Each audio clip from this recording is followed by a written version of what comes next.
umipon sa panahon. Muna akong sa inyo mga lodi, no, na ito pong negosyo napaka silabo, bawat araw iniinom po tubig ang mga tao, lalo na sa panahon ngayon, tag-init, no? Yan. Yung station ko po nandito lang po sa gilid ng bahay ko. Nakatipid po ako sa upa ng bahay, sa upa arkila po ng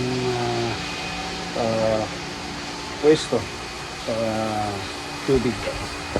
Ayun, maraming salamat. Ito po ay sinishare ko po sa inyo mga idol para magbilang inspiration po ako sa inyo, lalo na sa mga